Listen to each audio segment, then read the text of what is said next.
যদি সন্তান কোনো দুষ্কর্ম করে তাহলে সেই অপরাধ শুধু কি সেই সন্তানের? না, যদি সন্তান দুষ্কর্ম করে তাহলে অপরাধী তার মাতা পিতাও, যারা পুত্রমোহর কারণে সেই অনুচিত কাজে তাকে বাধা দেননি। অপরাধী হলেন তার পিতামহ, যিনি নিজের কর্তব্যবোধের কারণে নিজের পরিবারের যত্ন নেননি, যিনি সন্তানকে কখনো শাস্তি দেননি। অপরাধী হলেন তার সেই গুরুও, যিনি নিজের শিষ্যের সেই দুষ্কর্ম দেখেও তাকে প্রতিহত করতে পারেননি। একজন হবু রাজার কর্তব্য হলো নিজের প্রজার কাছে সে যেন এক উদাহরণ প্রস্তুত করতে পারে, কিন্তু যদি এত অনুচিত উদাহরণ প্রস্তুত হয়ে থাকে তাহলে মা বাবার, বাড়ির বয়োজ্যেষ্ঠদের কর্তব্য হলো ওনারা যেন সেটা সেখানেই থামায়।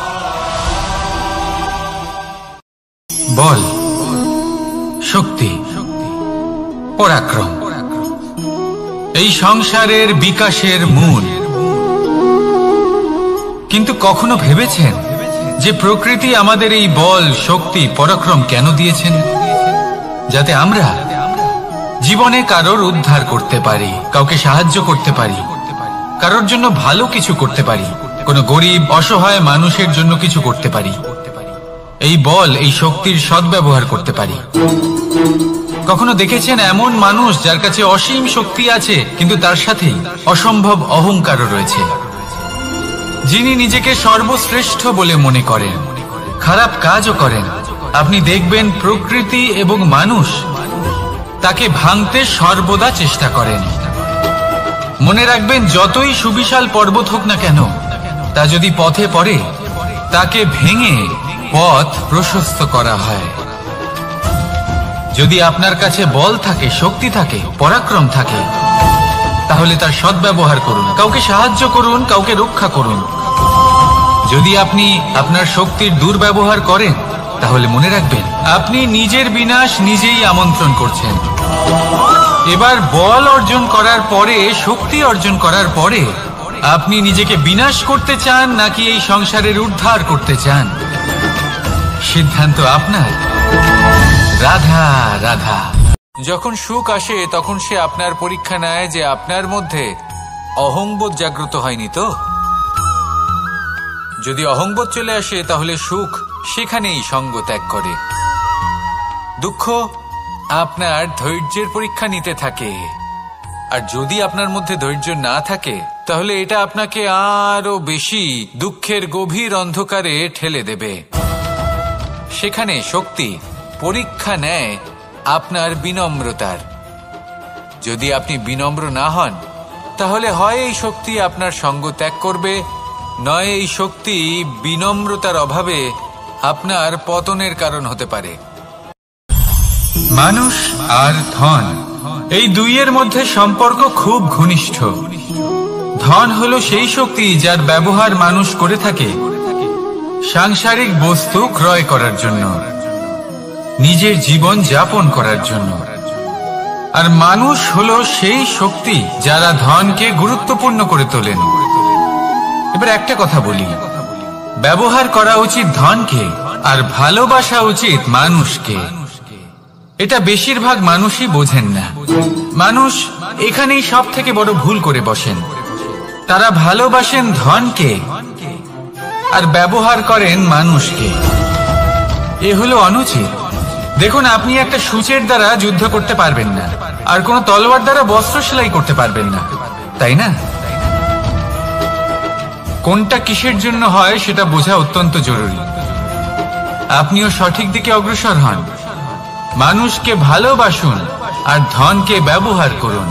যদি আপনি মানুষকে ব্যবহার করেন তাহলে আপনি ভালোবেসে ফেলবেন ধনকে, আর এই ভালোবাসা ধীরে ধীরে পরিণত হবে লোভে, আর ধীরে ধীরে এটা আপনাকে বিনাশ করে দেবে। তাহলে সমস্ত মানুষকে ভালোবাসুন আর এইভাবে ভালোবেসে বলুন, রাধা রাধা। এই সংসারে প্রত্যেক মানুষ এটাই চান যে তিনি যেন ধনবান হন, আর্থিক অবস্থা তার ভালো থাকে, ওনার বাড়িতে লক্ষ্মীর আগমন হয়। কিন্তু সেটা হবে কি করে, সেটাই হলো প্রশ্ন। কেউ বলেন যে যদি পরিশ্রম করো তাহলে ধন অর্জন সম্ভব, কেউ বলেন যে যদি বিদ্যা লাভ হয় তবেই ধন অর্জন সম্ভব। কেউ বলেন যে যদি বলশালী হও তবেই সম্পন্ন থাকবে। ভালো কথা, যদি তাই হয়ে থাকে, তবে দিনমজুর সারা দিন পরিশ্রম করেন, তিনি কেন ধনী হন না? অনেকজন বিদ্বান মানুষ আছেন এই সংসারে, তারা কেন ধনবান হন না? অনেক সংখ্যক বলশালী ব্যক্তি আছেন, তাদের কাছে ধন নেই কেন? তাদের কেন ধনের অভাব হয়? আবার এমনও কিছু মানুষ আছেন যারা পরিশ্রম করেন, তারা দিনমজুর, কিন্তু তারা ধন অর্জন করতে পারেন। কিছু বিদ্বান ব্যক্তি আছেন যাদের কাছে অধিক মাত্রায় ধন রয়েছে।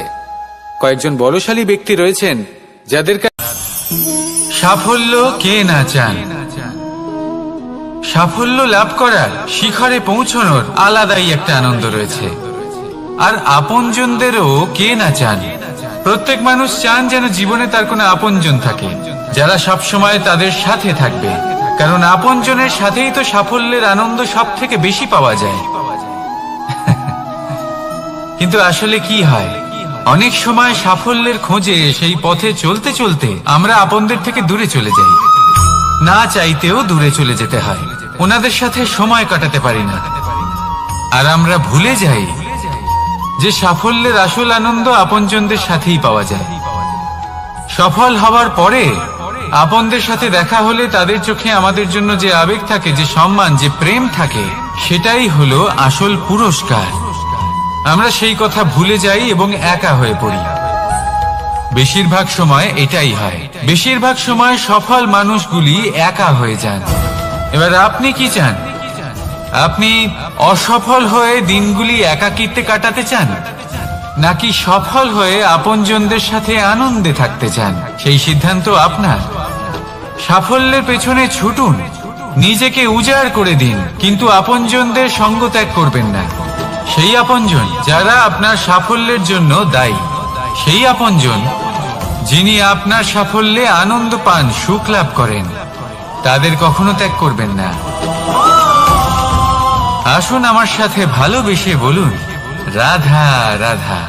অনেক সময় আপনি কোনো ব্যক্তিকে এটা বলতে শুনবেন যে আমি আমার নিজের উপরে গর্ব করি, আমি নিজেকে নিয়ে গর্ব করি, আমি খুব ভালোভাবে আমার মা বাবার সেবা করি, ওনাদের আমি সবসময় সুখী রাখি, ওনাদের আমি একটা বাড়ি দিয়েছি, সকল সুখ সুবিধা দিয়েছি, ওনাদের জীবনে প্রত্যেক জিনিস দিয়েছি আর দেব যা তাদের প্রয়োজন। এবার আমাকে বলুন যে আপনি কে হন? আপনি হলেন সেই বীজ যা আপনার মাতা পিতা রোপণ করেছেন। আপনার মা বাবাই আপনাকে এই সংসারে জন্ম দিয়েছেন। এবার এইসব কথার কি তাৎপর্য? এই হলো সেই ব্যক্তির দৃষ্টিভঙ্গি। এবার দেখা যাক এই প্রকৃতি আমাদের কি শেখায়। কখনো কোনো গাছকে দেখবেন, যখন সেই গাছে ফল আসে, সে মালিকে এটা বলে না যে দেখো আমি তোমাকে ফল খেতে দিচ্ছি, কারণ ও জানে যে এটা হলো সেই মালির পরিস্থিতি। বাজ পাখিকে পক্ষীরাজ বলা হয়। বাজের আয়ু হলো মোটামুটি 70 বছর। এবার 40 বছর হতে হতেই ওদের পালক লম্বা এবং ভঙ্গুর হয়ে যেতে থাকে, ঠোঁট বেঁকে যায়, ডানা ভারী হয়ে যায়, অর্থাৎ আগের মতো উড়তে পারে না, সেই শক্তি থাকে না। এবার সেই বাজ কি করবে? বাজ সব থেকে কঠিন নির্বাচন করে, নির্বাচন নিজের পুনর্স্থাপনার। সর্বপ্রথম একটা বিশাল পর্বতে যায়, একান্তে নিজের এক বাসস্থান তৈরি করে, আর তারপরে পাথরের সাথে নিজের ঠোঁট বারবার আঘাত করতে করতে সেই ঠোঁট ভেঙে ফেলে। তারপরে সে অপেক্ষা করে সেই ঠোঁট পুনর্নির্মাণ হওয়ার। তারপর সেটাই করে নিজের পালকের সাথে। তারপরে নিজের ডানা থেকে এক এক করে ভারী পালকগুলো ছিঁড়ে ফেলে দেয়। আর তারপর 150 দিনের এই যন্ত্রণা সহ্য করার পরে ও ফিরে পায় নিজের উড়বার অনন্য ক্ষমতা, সেই শক্তি। আর তারপরে ও জীবনের পরবর্তী 30 বছর বাঁচে। কি বুঝলেন আপনি? যদি ইচ্ছে শক্তি থাকে তাহলে একজন দুর্বলও শক্তিশালী হতে পারে। আপনিও এটাই করুন, নিজের অতীতের যন্ত্রণার বোঝাগুলিকে ত্যাগ করুন আর কল্পনার খোলা আকাশে উন্মুক্ত হয়ে উড়ে বেড়ান। নিজের পুনর্স্থাপনা করুন, তবেই সর্বশ্রেষ্ঠ হতে পারবেন। আর মনে রাখবেন, এই ছোট ছোট পদক্ষেপই বড় বড় শিখরে পৌঁছে দিতে পারে। তাহলে আসুন আর আমার সাথে ভালোবেসে বলুন, রাধা রাধা। এই সংসারে আপনার সব থেকে বড় বন্ধু কে? কেউ বলবেন ছোটবেলার বন্ধুরা, কেউ বলবেন মাতা পিতা, কেউ বলবেন ঈশ্বর। এবারে বলুন যে এই সংসারে আপনার সব থেকে বড় শত্রু কে?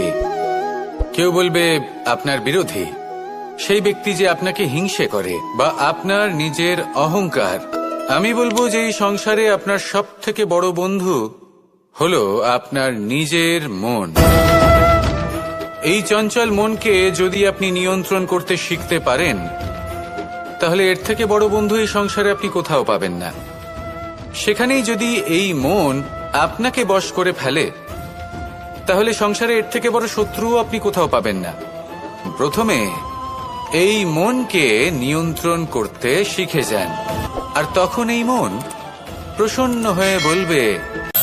আপনি কি কখনো জলকে নিজের মুঠোতে ধরে রাখার চেষ্টা করেছেন? চলুন আজ করা যাক।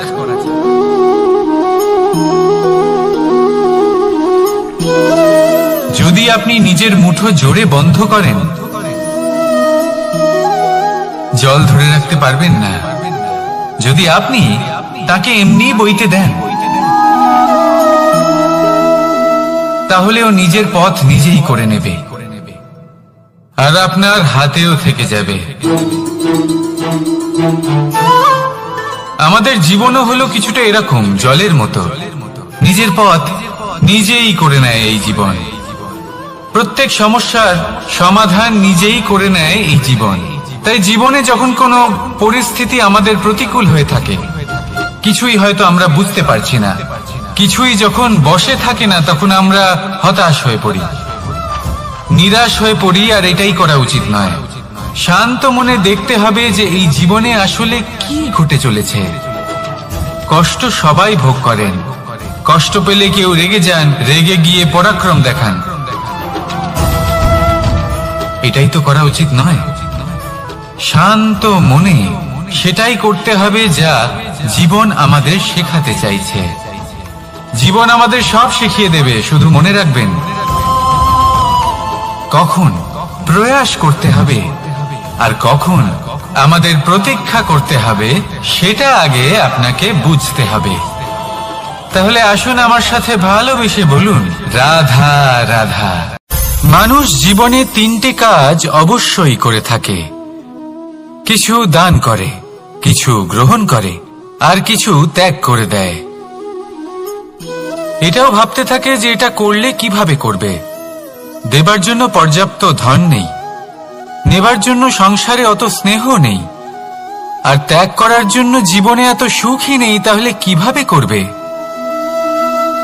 আসলে আমরা বস্তুগত চাহিদা অর্জনে এত ব্যস্ত হয়ে পড়ি যে আমরা বুঝতেই পারি না যে কি নেবার আছে, কি দেবার আছে, আর কি ত্যাগ করার আছে।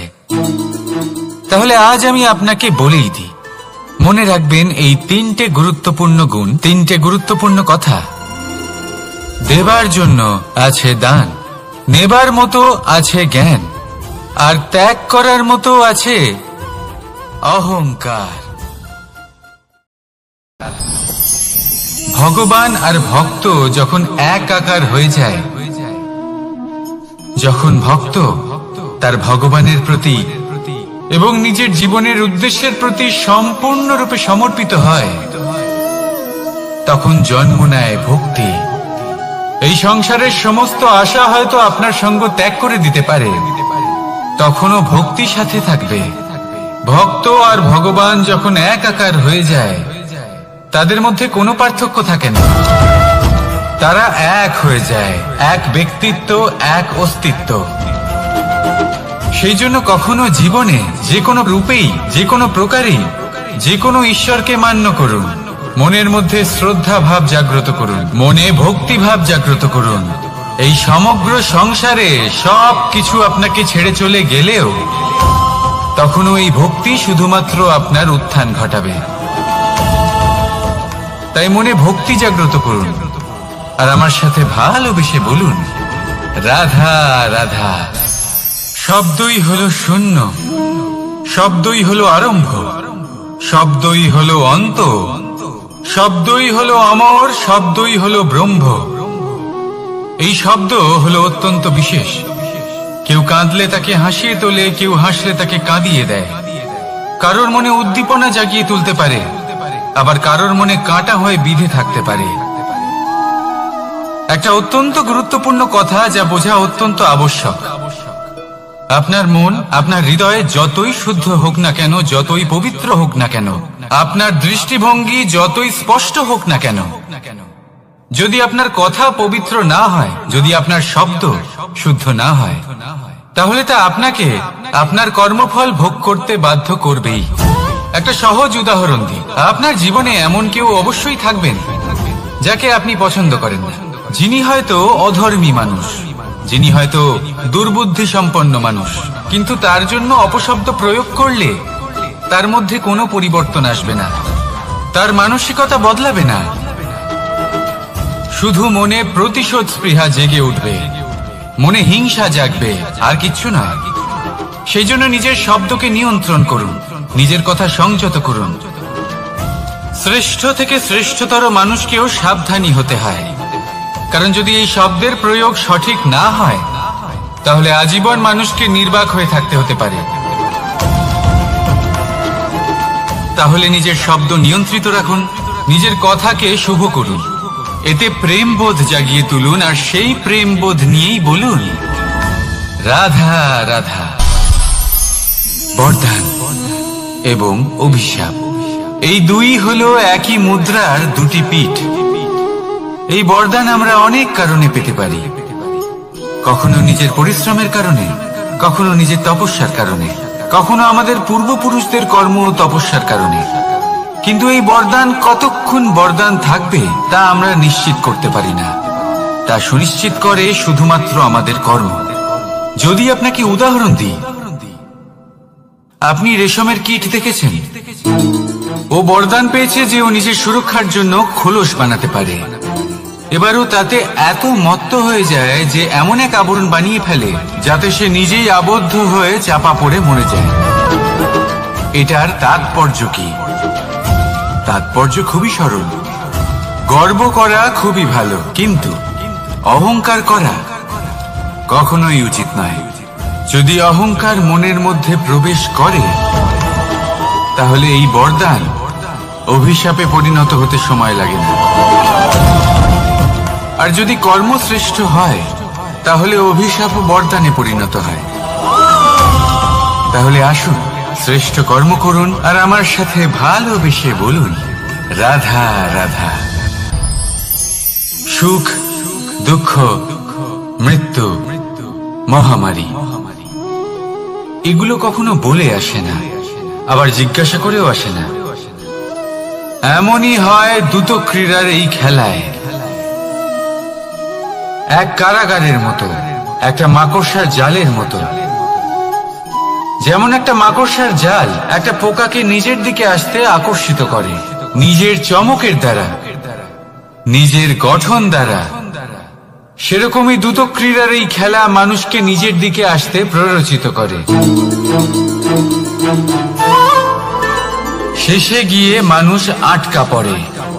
পার্থক্য শুধু এটাই, যখন এক পোকা এই জালে জড়িয়ে পড়ে, তখন সে তার প্রাণ হারায়। মানুষ যখন এই দ্রুত ক্রীড়ায় আকর্ষিত হয়, সে নিজের মান, নিজের ধন সবকিছু হারায়, নিজের বিবেক হারিয়ে ফেলে। কিন্তু আপনি আপনার বিবেক কখনোই হারাবেন না। যদি আপনার মনে লোভ চলে আসে, আপনি লোভী হয়ে ওঠেন। যদি আপনি দ্রুত ক্রীড়ার এই খেলায় আটকা পড়েন, তাহলে মনে রাখবেন, এই খেলা থেকে ফিরে আসা প্রায় অসম্ভবই বলা যায়। নিজের বিবেক কখনো হারাতে দেবেন না, কারণ বিনাশ আসার প্রথম লক্ষণ হলো বিবেকের বোধ চলে যাওয়া। এই প্ররোচনায় কখনো পা দেবেন না। আর আমার সাথে ভালোবেসে বলুন রাধা রাধা। বিজয়, বিজয় লাভের জন্য মানুষ কি না করে থাকে, যে কোনো সম্ভাব্য প্রচেষ্টা করে। কিন্তু নিজের বিজয় লাভের জন্য বাজিতে যা ইচ্ছে তাই রেখে দেওয়া কি উচিত কাজ? কখনোই নয়। নিজের হারানো সম্মান, নিজের হারানো সম্পত্তি, নিজের হারানো অধিকার ফিরে পাওয়ার শুধু একটাই পথ রয়েছে, আর তা হলো পুরুষার্থ, দ্যুতক্রিয়া নয়। যে মানুষ নিজেই হেরে গেছে, নিজেই নিজের জয়লাভ করার জন্য অন্য কাউকে কিভাবে বাজিতে রাখতে পারে, এ হলো সম্পূর্ণরূপে অনুচিত। অনেক সময় অনেক ধন লাভ করার জন্য, অনেক সম্পত্তি লাভ করার জন্য আমরা নিজের আসল ধন, আমাদের আপনজন, তাদেরকে হারিয়ে ফেলতেও প্রস্তুত হয়ে যাই। এটা একেবারেই উচিত নয়। যত বড়ই সংকট আসুক না কেন, আমাদের আপনজনদের আমাদের সাথেই রাখা উচিত। নিজের বিজয়ের জন্য ওনাদের বাজি রাখা ঠিক নয়। এই ভুল কেউ একজন করেছেন, আপনি তা ভুলেও করবেন না। রাধা রাধা। নারী জন্মসূত্রে কারোর কন্যা, ধর্মসূত্রে কারোর পত্নী, আর কর্মসূত্রে কারোর মা। আমাদের মনে এই ছবি আঁকা রয়েছে একজন নারীকে নিয়ে, তাই না? একটা অতুলনীয় ভূমিকা রয়েছে নারীদের আমাদের জীবনে, আর নারী ছাড়া আমরা কিছুই নই। কিন্তু অধিকার, সেখানে আমরা একটা ভুল করে বসি। যখন নারী একজন কন্যা থাকে, যখন সে জন্ম নেয়, তখন তার ওপর অধিকার থাকে তার পিতার। আর তারপর যখন বিয়ে হয়ে যায়, তখন তার অস্তিত্বের উপর অধিকার থাকে তার স্বামী। আর যখন তিনি মা হন, তখন নিজেই তিনি জীবনের সমস্ত অধিকার দিয়ে দেন তার সন্তানকে। কিন্তু আমরা কি কখনো এটা ভেবেছি এই জীবন হলো তার নিজের? যে নারী সবার কল্যাণ করছেন, তার জীবনের অধিকারও তার কাছেই থাকা উচিত, তাই না? তার নিজের জীবনের সিদ্ধান্ত সে নিজেই নিতে পারেন, নিজেই নিজের ভাগ্যের রচয়িতা হতে পারেন। আর এর জন্য আমাদের নিজেদের পাল্টাতে হবে, দৃষ্টিভঙ্গি পাল্টাতে হবে। কারণ এই ধারণা সেটা আজ বা কালকের ব্যাপার নয়, এটা ঘটে চলেছে বহু বছর ধরে, আর চলতেই থাকবে যদি আমরা এটা না বদলাই। আর এটা তখনই সম্ভব হবে যখন আমরা নিজেদের মধ্যে পরিবর্তন আনব। তাই আজকের পর থেকে, এই মুহূর্ত থেকে, কোনো নারীর ওপর অকারণ অধিকার স্থাপনের আগে সহস্রবার ভেবে দেখবেন। কারণ যখন নারী নিজের অধিকার কেড়ে নিতে বাধ্য হবেন, তখন শুধু এবং শুধুমাত্র বিনাশই ঘটবে। রাধা রাধা।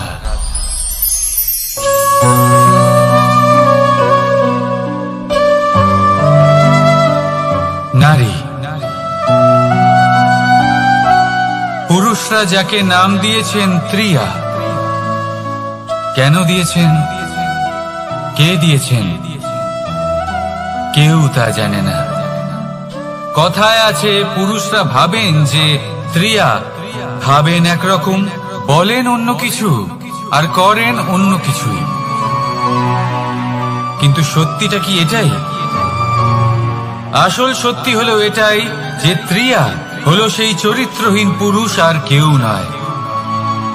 সেই পুরুষ যারা নারীকে বলেন যে আপনি হলেন মা, আপনি হলেন দেবী, আপনি হলেন বোন। আর ভাবেন কি? ভাবেন যে এই নারী হলো আমাদের পায়ের ধুলো, আর কিচ্ছু নয়। আর কি করেন?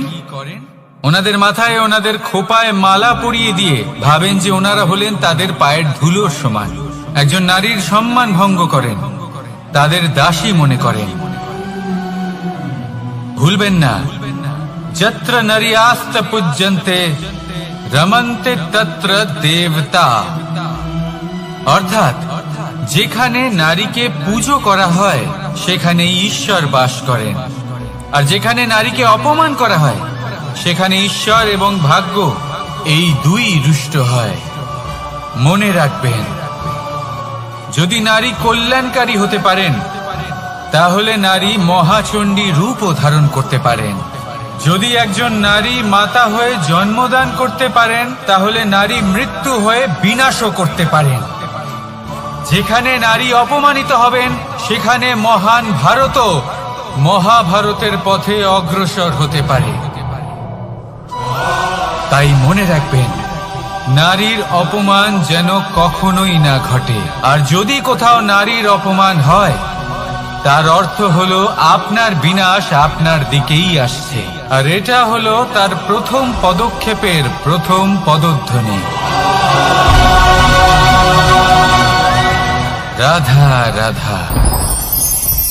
যদি সন্তান কোনো দুষ্কর্ম করে, তাহলে সেই অপরাধ শুধু কি সেই সন্তানের?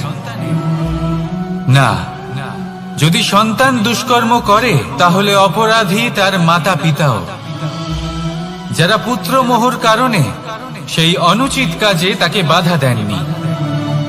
অপরাধী হলেন তার পিতামহ, যিনি নিজের কর্তব্যবোধের কারণে নিজের পরিবারের যত্ন নেননি, যিনি সন্তানকে কখনো শাস্তি দেননি। অপরাধী হলেন তার সেই গুরুও, যিনি নিজের শিষ্যের সেই দুষ্কর্ম দেখেও তাকে প্রতিহত করতে পারেননি। একজন হবু রাজার কর্তব্য হলো নিজের প্রজার কাছে সে যেন এক উদাহরণ প্রস্তুত করতে পারে। কিন্তু যদি এত অনুচিত উদাহরণ প্রস্তুত হয়ে থাকে, তাহলে মা বাবার, বাড়ির বয়োজ্যেষ্ঠদের কর্তব্য হলো ওনারা যেন সেটা সেখানেই থামায়, হয় ভালোবেসে নয়তো শাস্তি দিয়ে। যদি না থামানো হয়, তাহলে মহাভারত অবশ্যম্ভাবী। অনেক ব্যক্তির মনে একটা প্রশ্ন জাগে আমাকে আর রাধাকে নিয়ে।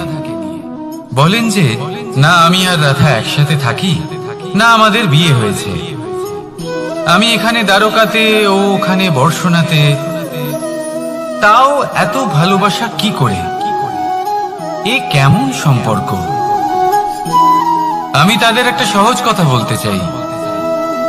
আপনি কখনো আয়নার দিকে দেখেছেন?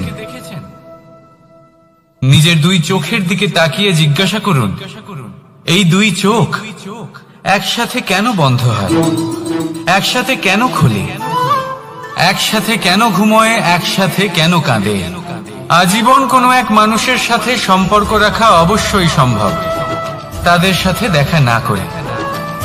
আমার আর রাধার ভালোবাসাও কিছুটা এরকমই, আর কিছুটা এরকমই হয় ভালোবাসা দুই নয়নের মতো, যারা কখনোই মিলিত হবে না, কিন্তু চিরকালের জন্য একসাথে জুড়ে থাকবে। এই অনুভূতি নিঃস্বার্থ হয়, আর এই নিঃস্বার্থ ভালোবাসা আপনাকে আনন্দের পথে অগ্রসর করে। জীবনে সবসময় নিঃস্বার্থভাবে ভালোবাসুন, শুধুমাত্র আনন্দই পাবেন। তাহলে আসুন আমার সাথে নিঃস্বার্থভাবে ভালোবেসে বলুন, রাধা রাধা। মানুষ, কোন ব্যক্তির নির্মাণ হয় কিভাবে?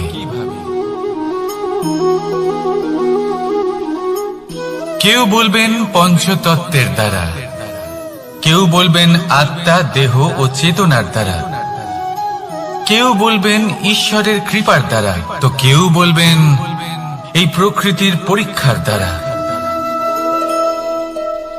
না, মানুষের নির্মাণ হয়ে থাকে বিশ্বাস দ্বারা। ব্যক্তি তখনই গড়ে ওঠেন যখন ব্যক্তিত্ব থাকে, ঠিক কিনা? আর ব্যক্তিত্ব তখনই হবে আর সেরকমই হবে যেরকম বিশ্বাস আপনি নিজের উপরে রাখবেন। যদি আপনি মনে করেন আপনি বিষের ন্যায় হবেন, তাহলে আপনি বিষাক্তই হবেন। যদি আপনি এটা মনে করেন যে আপনি অমৃতের ন্যায় হবেন, তাহলে আপনি অমরই হয়ে যাবেন। যদি আপনি নিজের উপরে বিশ্বাস রাখেন যে আপনি সংসারের সব থেকে উঁচু পর্বতের শিখরে পৌঁছতে পারবেন, তাহলে আপনি অবশ্যই পৌঁছবেন। যদি আপনার এরকম মনে হয় যে আপনি এরকম কখনো করতে পারবেন না, তাহলে এরকম কখনোই হবে না। ভেবে দেখবেন, বিশ্বাসের মধ্যেই বিশ্ব বাস করে থাকে, তো আপনার অস্তিত্ব কেন করবে না? যেমন বিশ্বাস আপনি নিজের উপরে রাখবেন, তেমনই আপনি হয়ে উঠবেন। সেই জন্য নিজের উপরে বিশ্বাস রাখুন, আর হ্যাঁ, ভালোবেসে বলুন রাধা রাধা। শত্রুতা, একজন মানুষ অন্য মানুষের সাথে শত্রুতা করে বসেন। দুজন ঘনিষ্ঠ বন্ধু, এমনও এক সময় আসতে পারে যখন এনারা একে অপরের শত্রু হয়ে ওঠেন। এর অনেকগুলো কারণ হতে পারে, কিন্তু মূল কারণ হলো আলোচনা। আগে হ্যাঁ, আপনি যদি কারোর বিষয়ে আলোচনা করেন তাহলে সে আপনার শত্রু হয়ে যেতে পারে। এবার মনে একটা প্রশ্ন আসতে পারে যে এটা কিভাবে সম্ভব হতে পারে? আলোচনা, এটা তো অত্যন্ত জরুরি। যদি আমি নিজের বন্ধুর খারাপ কাজের বিষয়ে আলোচনাই না করি তাহলে সে শুধরবে কি করে? এ কথা সত্যি যে আলোচনা আবশ্যক, কিন্তু তার থেকেও বেশি গুরুত্বপূর্ণ এবং আবশ্যক হলো আপনার এই সিদ্ধান্ত এটাই যে আপনার এই আলোচনা কোন স্থানে করবেন। যদি এটা সবার সামনে করবেন ভাবেন, তাহলে তা অপমানও হয়ে যেতে পারে। যদি এটা আলাদাভাবে করেন তাহলে তা পরামর্শ হয়ে যায়। অপমান কেউ স্বীকার করতে পারেন না, কিন্তু পরামর্শ সকলের ভালো লাগে। তাহলে যদি আপন কারোর জন্য ভালো কিছু চান, কাউকে শুধরে দিতে চান, আর আপনার মনে হয় আলোচনা আবশ্যক, তাহলে সর্বপ্রথম সময়, পরিস্থিতি আর স্থানের কথা মনে রাখবেন, নয়তো এই আলোচনা আপনাকে খুব ভোগাতে পারে। তাহলে আসুন আমার সাথে ভালোবেসে বলুন রাধা রাধা। আপনার জীবনেও কি সমস্যা রয়েছে?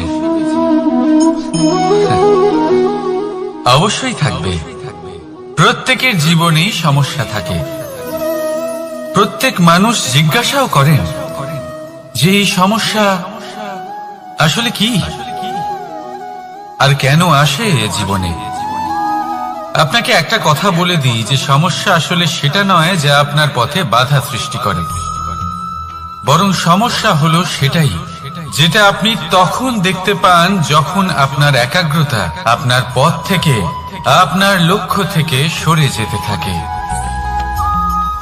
আর এই সমস্যাগুলি দূর করার জন্য, এর সমাধান করার জন্য একটাই পথ আছে, নিজের সমস্ত ভাবনা আরো একবার একাগ্র করুন নিজের পথের দিকে, নিজের লক্ষ্যের দিকে।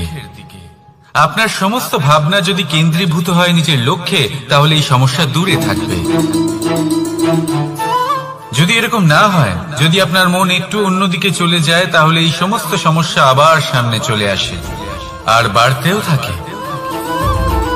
দেখুন, যেখানে আপনার লক্ষ্য রয়েছে, বান যদি সেখানেই চালাতে হয়, তাহলে দৃষ্টি তো সেদিকেই রাখতে হবে। তবেই তো আপনি সেই লক্ষ্য ভেদ করতে পারবেন। সেই জন্য মনে রাখবেন, সর্বদা লক্ষ্য রাখবেন নিজের পথে, সেই পথেই সামনে এগোতে থাকুন নিজের লক্ষ্যের দিকে। আপনি যত সামনে এগোতে থাকবেন এই সমস্যা তত পিছিয়ে যাবে। তাহলে আসুন আমার সাথে ভালোবেসে বলুন রাধা রাধা। এই পাখিরা সত্যি খুব সুন্দর, আমার খুব ভালো লাগে। আপনি নিশ্চয়ই শুনে থাকবেন যে কিছু পাখির কাছে ডানা অবশ্যই থাকে, কিন্তু উড়তে পারে না। তারা চায় উঁচু আকাশে উড়ে বেড়াতে এবং মেঘেদের সাথে কথা বলতে, করতেই পারে না। এবার এই সংসারেও পাওয়া যায় ঘুড়িও। এদের মধ্যে না জীবন আছে, না প্রাণ আছে, আর না আছে ডানা, কিন্তু এরা আকাশের সাথে কথা বলে, হাওয়ার বেগের সাথে কথা বলে, আনন্দ করে, উৎফুল্ল হয়ে ওঠে, আকাশে জীবনের কিছু মুহূর্ত কাটায়। তার কারণ কি হতে পারে? কারণ হলো সুতো। এই সুতো যদি সঠিক হাতে থাকে, তাহলে এই কাগজের তৈরি ঘুড়িও আকাশের উচ্চতায় উড়ে বেড়াতে পারে। এবার এই সুতো আসলে কি? এই সুতো হলো আসলে ভালোবাসা, এই সুতো হলো আসলে বিশ্বাসের। আর এটা আপনি দিয়ে থাকেন তাদের হাতে যাদের আপনি বিশ্বাস করেন, যাদের আপনি নিজের সর্বস্ব দিয়ে দেন। ভেবে দেখুন, এই ভালোবাসা আর বিশ্বাসের সুতো আপনি যদি সঠিক মানুষের হাতে দিয়ে দেন, তাহলে আপনি অনেক উচ্চতায় উঠতে পারবেন, আকাশের উচ্চতায় উড়ে বেড়াতে পারবেন, মেঘের সাথে কথা বলতে পারবেন, পাখিদের মতো উঠতে পারবেন, যা ইচ্ছে তাই করতে পারবেন।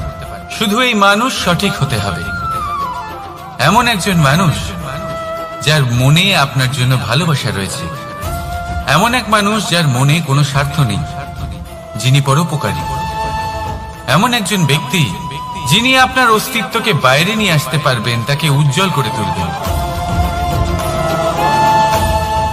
তাহলে ভালোবাসুন, আনন্দ করতে থাকুন, আর এই আনন্দ সহকারে বলুন, রাধা রাধা। আমরা সকলে এমন ব্যক্তির সাথে থাকতে চাই যারা খুব মিষ্টি কথা বলেন, যাদের ব্যবহার আমাদের ভালো লাগে, যারা দেখতে সুন্দর হন, যাদের আমরা পছন্দ করি। আর সব সময় এমন ব্যক্তির থেকে দূরে থাকতে চেষ্টা করি যাদেরকে আমরা পছন্দ করি না, যাদের কথা আমাদের খারাপ লাগে, যাদের কথা একটু কঠোর হয়। আমরা সব সময় চেষ্টা করি এদের থেকে দূরে থাকার, ঠিক কিনা? কিন্তু যদি বাস্তবটা দেখি, তাহলে এই কঠোরতা জীবনে শান্তির প্রলেপ দেয়। ওষুধও একটু কড়াই হয়, কিন্তু এ কি করে? আমাদের সুস্থ করে তোলে। ঠিক সেইভাবেই ভালোবাসার এই অধ্যায় একটু কঠিন, একটু কড়াও মনে হতে পারে, কিন্তু এর ফল সবসময় আপনাদের স্বাস্থ্যের পক্ষে ভালোই হয়। সেই জন্য যদি কেউ আপনার নিন্দে করে, আপনাকে কড়া কথা শোনায়, আপনার ব্যাপারে আলোচনা করে, তার মানে এটা নয় যে সে আপনার শত্রু। হতে পারে তিনি আপনার বন্ধু হন, আপনার জন্য ভালো চান, আপনাকে শুধরে নিতে চান, আপনার মধ্যে কোনো পরিবর্তন দেখতে চান। সেই জন্য কখনো কারোর কথা শুনে বা কাউকে দেখে প্রাথমিকভাবে এই সিদ্ধান্ত নেবেন না যে তিনি আপনার শত্রু হন নাকি আপনার বন্ধু হন। এমনও শত্রু হয়ে থাকেন যে গুড়ের মতো মিষ্টি মিষ্টি কথা বলে আসলে আপনাকে বিষ পান করিয়ে দেবেন, আর এমনও বন্ধু থাকেন যারা আসলে নিমের মতো কড়া কথা বলেন কিন্তু আপনাকে অমৃত পান করান। এদের মধ্যে পার্থক্য করতে জানতে হবে, কে আসলে শত্রু হন আবার কে আসলে মিত্র হন। এই পার্থক্য যখন আপনি করতে শিখবেন, তখন আপনি এই সংসারের সব থেকে সুখী প্রাণী হয়ে উঠবেন।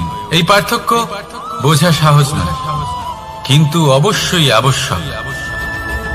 রাধা রাধা। অসুখ। এমন কোন মানুষ আছেন এই সংসারে যার অসুখ করে না? প্রত্যেক মানুষ কখনো না কখনো অবশ্যই অসুস্থ হয়েছে, তার এই শরীর রোগের শিকার অবশ্যই হয়েছে। এবারে দেখুন, এই রোগ আসে আবার এই রোগ চলেও যায়, কিন্তু সেই রোগ আমাদের কষ্ট দিতে কেন সক্ষম হয়? কারণ হলো স্বচ্ছতা। যদি এই স্বচ্ছতা শরীরে না থাকে, তাহলে মানুষকে শারীরিক কষ্ট পেতেই হবে। ঠিক সেইভাবেই অত্যন্ত প্রয়োজনীয় হলো এই স্বচ্ছতা যেন মনেও থাকে। যদি এই স্বচ্ছতা মনে না থাকে, তাহলে মানুষ চারিত্রিকভাবে কষ্ট সহ্য করেন। এবারে নিবারণ কি হতে পারে? বড়ই সহজ এর উপশম। যদি রোগ শরীরে হয়, তাহলে সর্বপ্রথম স্বচ্ছতা বজায় রাখতে শিখুন, এই শরীরকে পরিষ্কার রাখতে শিখুন। বিচক্ষণতার সাথে এই রোগের সম্মুখীন হন, ভয় পাওয়ার কোনো দরকার নেই। ব্যায়াম করতে থাকুন, সব ঠিক হয়ে যাবে। সেইভাবেই যদি এই অসুখ মনে হয়, তাহলে কি করা যায়? সর্বপ্রথম তার আধারের উপরে নজর দিন। আপনার এই আধারই হলো আপনার আহার। যা আপনি আহার করবেন সেরকমই মানুষ হয়ে উঠবেন, সেইভাবেই আপনি যেরকম ভাবেন সেরকমই মানুষ হয়ে উঠবেন। সেই জন্য নিজের ভাবনাকে শুভ করুন, নিজের দৃষ্টিভঙ্গিকে শুভ করে তুলুন, সবকিছু সঠিক হবে। আপনার আমার সবার মধ্যেই এক রাক্ষস বাস করে, তার সম্মুখীন হন, তাকে পরাস্ত করুন। তাহলে এই রোগ সে শরীরেই হোক বা মনের মধ্যে, যদি সঠিক সময় তাকে আটকানো না যায়, তাহলে যে কোনো সময় তা মহামারীর রূপ ধারণ করবে। সেই জন্য সাবধানে থাকুন, সুস্থ থাকুন। তাহলে আসুন আমার সাথে ভালোবেসে বলুন, রাধা।